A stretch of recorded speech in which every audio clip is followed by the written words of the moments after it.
Hello friends, नमस्ते and सभी बड़ों को मेरी ओर से हाथ जोड़कर प्रणाम। आज है दिन 9 सितंबर और आज अनंत चतुर्दशी भी है। सॉरी, मैं क्या बोल गई। आज अनंत चतुर्दशी भी है, तो आप सभी को हैप्पी अनंत चतुर्दशी। तो फ्रेंड्स, मैं ठीक हूँ और आशा करती हूँ कि आप सब भी मस्त होंगे। और मैं आप सभी का स्वागत करती हूँ अपने नए ब्लॉग चैनल संध्या की दुनिया में। तो फ्रेंड्स, आज मैं आप लोगों को एक नई रेसिपी ट्राई करके दिखाऊंगी। वैसे तो मेरे लिए नई है, पर आप लोगों के लिए तो पुरानी ही होगी। तो बने रहिएगा मेरे ब्लॉग पे और मेरे वीडियो को अंत तक ज़रूर देखिएगा। और अगर मेरे चैनल पे नए हैं तो प्लीज़ मेरे चैनल को सब्सक्राइब कीजिएगा। आया हुआ अपना डोरमेट बिछा लिया है, तो बताइएगा ज़रूर कि कैसा लग रहा है। ऐसे तो मेरी फर्स्ट टाइल्स वाली नहीं है, मेरा फर्स्ट प्लास्टर वाला है, पर जैसा भी है मेरा घर खूबसूरत है। तो कमेंट करके ज़रूर बताइएगा कि ये डोरमेट कैसा लग रहा है। उसके बाद फ्रेंड्स, मैं किचन में चली आई थी और किचन में आने के बाद मैंने 1 लीटर दूध बिठाया है और 2 पैकेट सेवइयाँ बनाऊंगी, क्योंकि हमारे यहाँ अनंत चतुर्दशी के दिन सेवइयाँ, दोठी और बिना लहसुन प्याज वाली सब्जी बनती है। तो देखिए आज किस चीज़ की सब्जी बन रही है, क्योंकि सब्जी आने गया है। और यहाँ मैं अपने ससुर जी के लिए काढ़ा बिठा रही हूँ, तो मैंने उसमें काढ़ा का पैकेट डाला हुआ है, गुड़ डाला हुआ है और थोड़ी सी काली मिर्च कूट कर डालूंगी। मेरे ससुर जी रोज़ सुबह काढ़ा पीते हैं, तो उनके लिए काढ़ा बनाना पड़ता है। तो एक साइड मैंने काढ़ा बनने के लिए रख दिया है। इस तरह से मेरा काम दोनों तरफ चलता है और जल्दी जल्दी हो जाता है। यहाँ मैं सेवइयों का पैकेट फाड़ ले रही हूँ, ताकि जैसे ही काढ़ा वाला गैस खाली हो तो मैं उसमें अपनी सेवइयाँ भून लूँगी। मैं पहले से ही जैसे कि एक चीज़ रख दी तो दूसरी चीज़ की तैयारी भी कर लेती हूँ। यहाँ मैं कुकर में आलू रख रही हूँ, ताकि जब दोनों ही साइड खाली हो जाए तो इधर मैं आलू भी रख लूँ, क्योंकि ये सुबह सुबह का टाइम होता है और बहुत सारे काम होते हैं। तो इस वजह से मैं सुबह जल्दी जल्दी सब निपटाने की कोशिश करती हूँ। तो देखिए यहाँ काढ़ा हो गया है। मैं काढ़ा ससुर जी को दे के आई, उसके बाद फिर मैंने कढ़ाई बिठाया है और अपनी सेवइयों को फ्राई कर ले रही हूँ। इधर मेरा दूध खौल चुका है, तो सेवइयाँ फ्राई करके मैं उसमें डाल दूँगी। और सेवइयाँ फ्राई करते करते मैं यहाँ पे परवल भी छील रही हूँ, क्योंकि सेवइयाँ फ्राई होके जैसे ही कढ़ाई खाली होगी तो मैं सब्ज़ी बनाऊँगी। क्योंकि आज मैंने बच्चों को लंच नहीं दिया है, बच्चों को बस ऐसे ही नहला धुलाकर और चाय रोटी खिलाकर भेज दी है। लंच नहीं दिया था, क्योंकि आज भी अनंत चतुर्दशी के दिन उन्हें छुट्टी नहीं थी और यहाँ पर घर पे बहुत सारे काम थे। इस वजह से फिर मैं बोली कि मैं पीछे से लंच भिजवाऊँगी। तो अभी कोई जाएगा लंच देने। तो देखिए यहाँ पे सेवइयाँ भी फ्राई हो चुकी हैं और मैंने उसे दूध में डाल दिया है खोलने के लिए। और इधर परवल साफ़ कर रही हूँ और उधर आलू बिठा दिया है मैंने बॉईल होने के लिए। आलू परवल की बिना प्याज लहसुन वाली सब्ज़ी बनाऊँगी। तो यहाँ पे परवल को भी मैंने अच्छी तरह से साफ़ कर लिया है। और उधर खिड़की से मेरी जेठानी पूछ रही है कि क्या बना रही हो, कौन सी चीज़ की सब्ज़ी बना रही हो। तो मैं उन्हें बता रही थी कि आलू परवल बना रही हूँ, क्योंकि आज मेरे जेठ जी और उनकी बेटी का भी उपवास है। तो उनके यहाँ पे भी कुछ स्पेशल ही बन रहा था, लेकिन फिर भी हम एक दूसरे में पता करते रहती हैं कि क्या किसके यहाँ क्या बन रहा है। तो कोई डिफरेंट बनाता है, ताकि चारों की थाली में 4 चीज़ें हो जाती हैं। इस तरह से हमारा काम चलते रहता है। उसके बाद फ्रेंड्स देखिए, मेरी दूध में ही वहीं पे खड़े खड़े मैंने नारियल कीस के डाल दिया है अपनी सेवइयों में, क्योंकि इतना ज़्यादा टाइम नहीं होता है सुबह सुबह कि हम पहले से सारी तैयारियां करके रखें। तो मैं जितनी चीज़ें होती हैं वहीं पे खड़े खड़े करती जाती हूँ। उसके बाद मैंने इलायची भी वहीं पे कूट के डाल ली है। इस तरह से मेरा काम जल्दी जल्दी होता है, क्योंकि सुबह सुबह की भागदौड़ में इंसान के पास इतना टाइम नहीं होता है कि हर चीज़ वो पहले से मैनेज करके रखे। और मेरे साथ तो अक्सर ऐसा होता है कि तीज त्योहारों पर मैं पहले से मैनेज नहीं कर पाती हूँ। उसके बाद मैंने सेवइयों में चीनी डाल लिया है। मेरे यहाँ हल्का मीठा खाते हैं, तो मैंने थोड़ा ही चीनी डाला है। सेवइयाँ भी हो जाने के बाद मैंने उधर दूध बिठा रखा था। और सबसे एंड में मैं सब्ज़ी बनाऊंगी और रोटी बनाऊंगी। रोटी नहीं बनाऊंगी, आज हमारे यहाँ दोठी बनता है। तो मैं आप लोगों को बताऊंगी कि हमारे बिहार में दोठी कैसे बनती है। तो अभी मैं सारे मसाले निकाल रही हूँ मिक्सी के कटोरे में। बस केवल उसमें लहसुन का प्रयोग नहीं करूँगी और प्याज का प्रयोग नहीं करूँगी, बाकी के सारे मसाले पीस लूँगी। धनिया, मिर्ची, काली मिर्च और जीरा, अदरक, इन सब चीज़ों को पीस लूँगी। और आज सब्ज़ी खाने के बाद मेरी सासू माँ और मेरे हस्बैंड सब लोग बोल रहे थे कि आश्रम वाली सब्ज़ी लग रही है, क्योंकि आश्रम में जब बिना प्याज लहसुन की सब्ज़ी बनती है तो ऐसी ही लगती है। तो इस तरह से मैंने अपना मसाला भी पीस लिया है। मसाला पीसने के बाद फ्रेंड्स यहाँ पे मेरा परवल भून रहा था। तो जैसे ही परवल जब लाल हो जाएगा अच्छी तरह से, तब मैं उसमें आलू डालूँगी और आलू और परवल दोनों को ही एकदम लाल होने तक फ्राई कर लूँगी। जब दोनों ही फ्राई हो जाएंगे तो उसमें मसाले डालूँगी। और यहाँ देखिए ये मेरा देवरानी का बेटा है, आता है और बोलता है कुछ दो कुछ दो। तो मैं बोलती हूँ पहले चुम्मा दोगे तो दूँगी, तो फिर चुम्मा भी देता है कुछ लेने के लिए। तो बच्चे होते हैं, उन्हें क्या समझ में आ रहा होता है कि हम उन्हें क्या बोल रहे होते हैं और क्या करवा रहे होते हैं। बस उन्हें तो बस जो बोला वो करना है। तो यहाँ पर मेरा परवल भून गया था और मैंने मसाले उसमें डाल दिए थे। और इधर मैं कुकर में दाल बिठा ले रही हूँ, क्योंकि मेरे ससुर जी को दाल बिना होता नहीं है, वो दाल के साथ रोटी खाते हैं। उनको दांत नहीं है, तो इस वजह से वो रोटियां दाल में भिगो कर खाते हैं। तो मैंने यहाँ पे दाल भी बिठा लिया था। उसके बाद आलू छील रही हूँ। परवल भून ही चुका है, तो आलू भी अब उसमें डालकर भून लूँगी। इस तरह से मेरी सब्जी भी बन जाएगी।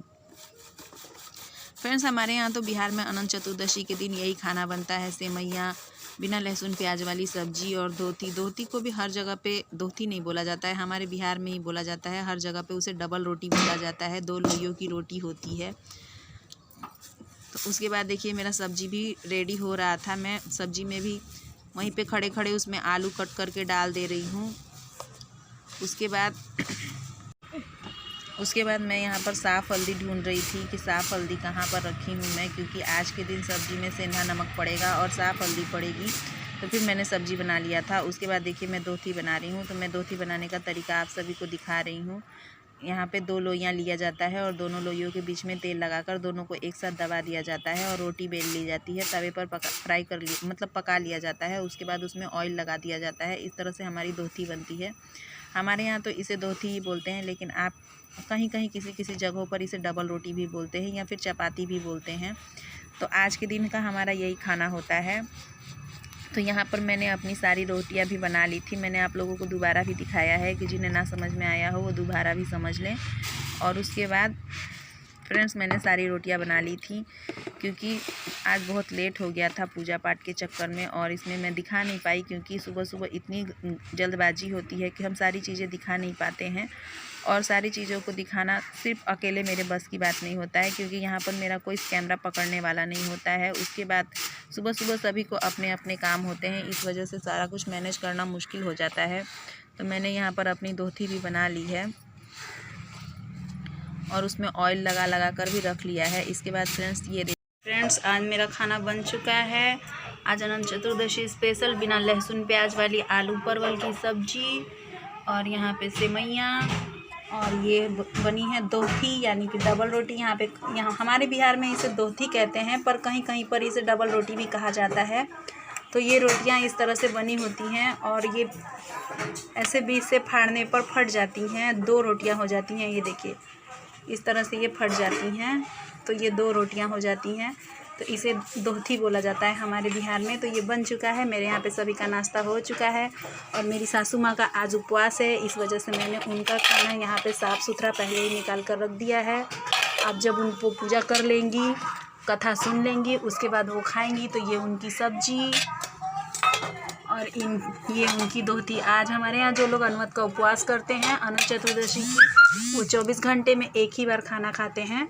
तो उनका खाना सब साफ से मैंने निकाल कर रख दिया है, और यहाँ बाकी सबकी भी मैंने रख दी है। तो आ जाइए आप सब भी हमारे यहाँ आज अनंत चतुर्दशी स्पेशल थाली का खाना खाने, और चख के बताइएगा ज़रूर कि कैसा बना है। सो फ्रेंड्स, खाना बनाने के बाद और नाश्ता करने के बाद मैंने सुबह ही कपड़े धो रखे थे, पर सुबह मेरे पास टाइम नहीं था, इस वजह से मैंने सुखाए नहीं थे। और देखिए हमारे छत पे कपड़े ही कपड़े हैं, क्योंकि ये सारे घर वालों के कपड़े हैं। मैं हमेशा बताती हूँ कि ये सारे घर वालों के कपड़े हैं। हम 4 देवरानियाँ जेठानियाँ हैं, इस हिसाब से हमारे यहाँ कपड़े बहुत ज़्यादा होते हैं। हमारे छत पर तार ही तार है। तो मैंने अपने सारे कपड़े भी सुखा लिए हैं। और कपड़े सुखाने के बाद फ्रेंड्स मैं यहाँ पे शाम का क्लिप है, और यहाँ पे मैं मोदक बना रही हूँ। तो आप सभी को पता ही होगा कि मोदक क्या है, पर मेरे यहाँ थोड़ी लाइट की प्रॉब्लम थी। तो यहाँ पर मैंने मैदा ले लिया है, और मैदे में मैंने रिफाइंड ऑयल डाल दिया है, और उसे मोइन करूँगी। जब अच्छी तरह से मोइन दे लूँगी, तब उसमें थोड़ा थोड़ा पानी ऐड करके सॉफ्ट टाइट डो गूंद लूँगी, क्योंकि मोदक के लिए सॉफ्ट टाइट डो ही रहता है। मुलायम डो होगा तो मोदक नरम हो जाएंगे। इस वजह से फिर मैंने सॉफ्ट टाइट डो ही गूंद लिया है। लाइट की प्रॉब्लम की वजह से बहुत ही कम दिख रहा है कि मैं क्या कर रही हूँ, पर फिर भी मैं इस रेसिपी को अच्छी तरह से बता दे रही हूँ। तो यहाँ पे मैंने एक सॉफ्ट टाइट डो गूंद लिया है। उसके बाद इसकी छोटी छोटी लोइयाँ करूँगी। और छोटी छोटी लोइयाँ करके छोटी छोटी पूरियों जैसी इसे बेल लूँगी। उसके बाद मैं इसमें स्टफ़िंग तैयार कर रही हूँ। तो मैंने स्टफ़िंग के लिए पहले नारियल पीस लिया था, उसके बाद सारे ड्राई फ्रूट्स, छुहारे वगैरह और क्या बोलते हैं उसमें बाकी के सारे बादाम, काजू, पिस्ता मैंने सब पीस लिया है। मैंने उसे बिहारी टच देने की कोशिश की है। उसके बाद मैंने उसमें 2 पेड़े मैश करके डाले हैं, क्योंकि मैं मावा मंगवा रही थी पर मेरे मोहल्ले में इतना कम मावा मिला नहीं, क्योंकि मैं बहुत कम क्वांटिटी में बना रही थी ये अपने मोदक। तो यहाँ कम क्वांटिटी में मावा मिला नहीं, तो मैंने उसमें पेड़े ही डाल दिए। उसके बाद मैंने चीनी डाली है, इलायची पाउडर डाला है और सबको मिला लिया है। उसके बाद मैं आटे का छोटे छोटे लोइयाँ बनाकर उसकी डो बना लूँगी। तो मैंने यहाँ पे छोटी छोटी पूरियों की साइज़ की बेल लिया है। मैंने उसे ज़्यादा ना मोटा बेला है ना ज़्यादा पतला बेला है, क्योंकि मोदक के लिए ना ज़्यादा मोटा रखा जाता है और ना ही ज़्यादा पतला रखा जाता है। उसके बाद मैं इसे भर के भी दिखाऊँगी आप सभी को कि कैसे इसे भरते हैं। तो ये देखिए, मैंने एक पूड़ी उठाई और उसमें मावे का सारा सामान भर के और उसे मोमोज़ की तरह घुमा दिया है और बन गया हमारा मोदक। तो इस तरह से मैंने सारे ही बना लिए हैं। ये देखिए, सारे को मैंने मोमोज़ की तरह फ़ोल्ड कर लिया है। और जब सारे बन जाएंगे तो मैं इसे तलने के लिए जाऊंगी। तो उसके बाद देखिए फ्रेंड्स, मैंने सारा बना लिया है। सारे मोदक मेरे रेडी हो गए हैं। देखकर बताइएगा ज़रूर कि कैसा लग रहा है। उसके बाद मैंने गैस पर कढ़ाई बिठाई है और मैंने तेल डाला है। तेल को गर्म होने के लिए छोड़ दूँगी। उसके बाद एक डालकर चेक करूँगी कि तेल गर्म हुआ है कि नहीं। तो फिर मैंने तेल जैसे ही गर्म हो गया था तो मैंने एक मोदक उसमें डालकर देखा था, तो थोड़ा सा अभी तेल नरम ही गर्म था। पर मोदकों को ना कम ही गर्म तेल में फ्राई करते हैं ताकि वो टाइट बने, वरना ज़्यादा तेज़ आंच पर हम उन्हें जब तल देते हैं तो वो अंदर से सॉफ्ट हो जाते हैं और बाद में ऊपर से भी मोदक मुलायम हो जाते हैं। तो मैंने उसे स्लो आंच पर मैंने सुनहरा भूरा होने तक तला हुआ है। तो ये देखिए, मेरे मोदक कितने अच्छे से तल रहे हैं। तो इन्हें मैंने बीच बीच में चला कर अच्छी तरह से फ्राई किया है, ताकि ये किसी भी तरफ से कच्चे ना रहे, चारों तरफ से पक जाएं। क्योंकि मैंने मोदक थोड़े बड़े साइज़ के बनाए हुए थे, तो फिर उसे तलने के लिए भी अच्छी तरह से मैंने ये किया हुआ था, क्योंकि फिर वो अंदर से कच्चे रह जाते तो उनमें वो मज़ा नहीं आता जो हमें क्रंची मोदकों में आते हैं। तो फिर मैंने देखिए, मेरा मोदकों का कलर भी चेंज हो चुका है। उसके बाद मैंने मोदकों को निकाल लिया है और अपने सेकंड बैच के मोदक उसमें डाल दिए हैं। इन्हें भी मैं उसी तरह से चला कर अच्छी तरह से लाल होने तक पकाऊंगी, ताकि ये भी अंदर से कच्चे ना रहें। इस तरह से मैंने अपने दोनों बैच के मोदकों को तल लिया है। तो फ्रेंड्स, उम्मीद करती हूँ कि आप लोगों को पसंद आई होगी, क्योंकि ये एक महाराष्ट्रियन रेसिपी है और मैंने इसे बिहारी टच देकर बनाने की कोशिश की है। तो हमारे बिहार में यहाँ मोदक तो बनता नहीं है, पर फिर भी मैंने आज अपने घर वालों के लिए बनाया था और सबको चखाया भी था। मस्त बना हुआ था, सभी ने मेरी तारीफ़ की हुई थी। अब आप लोग भी चख कर बताइएगा कि ये मोदक कैसे बने हुए हैं। तो ये देखिए, मेरे सेकंड बैच के भी मोदक अच्छी तरह से लाल हो गए हैं और मैं इसे भी निकाल लेती हूँ। सो फ्रेंड्स, देखिए मैंने बना लिया है अपने गणेश चतुर्थी स्पेशल मोदक। तो आप सब भी आ जाइए खाने। देखिए कितने सुंदर सुंदर कलर आए हुए हैं मेरे मोदकों के। मैंने थोड़े बड़े साइज के बनाए हैं। अगर आप लोगों को चाहिए तो आप लोग थोड़े छोटे साइज के भी बना सकते हैं। तो खाकर बताइएगा ज़रूर कि मोदक कैसा लगा। तो ये पहला निवाला आप लोगों के लिए। और फ्रेंड्स, इसी के साथ मैं अपने वीडियो का एंड करती हूँ। अगर मेरी वीडियो पसंद आई हो तो प्लीज़ लाइक कीजिए, शेयर कीजिए एंड कमेंट कीजिए। साथ ही साथ मेरे चैनल पे अगर नए हैं तो प्लीज़ सब्सक्राइब कीजिएगा। फिर मिलते हैं एक नए इंटरेस्टिंग ब्लॉग के साथ फ्रेंड्स।